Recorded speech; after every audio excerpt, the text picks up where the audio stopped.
Ring বাঁধে ভাঙন, জলের তলায় 50টি পরিবার। দক্ষিণ 24 পরগনা জেলার পাথর প্রতিমা ব্লকের গোবর্ধনপুরের প্রায় 50টি পরিবার জলের তলায়। প্রায় 600 মিটার নদী বাঁধে ভাঙন এলাকায় জল ঢুকে সম্পূর্ণ প্লাবিত হলো। পরিবারের মানুষজনদের ঠাঁই হলো রাস্তায়। মাত্র কয়েকদিন আগে পাথর প্রতিমার বিধায়ক সমীর কুমার জানা প্রশাসনিক বৈঠক করে জানিয়ে দিয়েছিলেন তৈরি হবে রিং বাঁধ, আর তার প্রস্তুতি শুরু করার আগেই সম্পূর্ণভাবে ভেঙে গেল নদী বাঁধ। আজকে আমাদের পঞ্চায়েত গ্রামের মানুষজন কেমন আছে দেখতেও আসেনি। অন্য সময় ভোট নেওয়ার সময় চলে আসে, তখন ভোট আনতে চলে আসে। এখন মানুষজন ডুবে গেছে, কি ঘর বাড়ি ডুবে গেছে, খাট পাট, ওই যে পাকার ঘরটার কোনো অবস্থা নেই। একটু করে জল, বাচ্চা কাচ্চা নিয়ে আমরা রাস্তায় বেরিয়ে গেছি।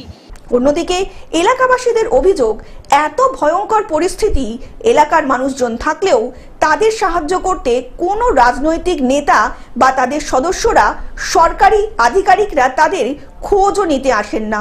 অন্যদিকে প্রাক্তন প্রধান বর্তমান পঞ্চায়েত সমিতির সদস্যের দাবি, এলাকার মানুষের পরিষেবার কথা চিন্তা করা হচ্ছে, এলাকার মানুষের পরিষেবা দেওয়ার কথাও চিন্তা করছে প্রশাসন।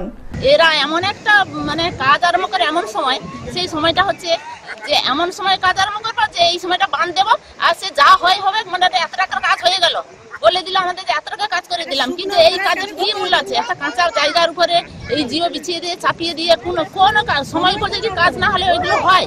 দক্ষিণ 24 পরগনা থেকে বাবলু প্রামাণিকের রিপোর্ট, গ্লোব নিউজ। এখন থেকে গ্লোব টিভি দেখুন আপনার স্মার্টফোনেও। গুগল প্লে স্টোর অথবা অ্যাপল স্টোর থেকে ডাউনলোড করুন গ্লোব টিভি লাইভ অ্যাপ। এছাড়া জিও টিভি অ্যাপ থেকে দেখুন গ্লোব টিভি লাইভ।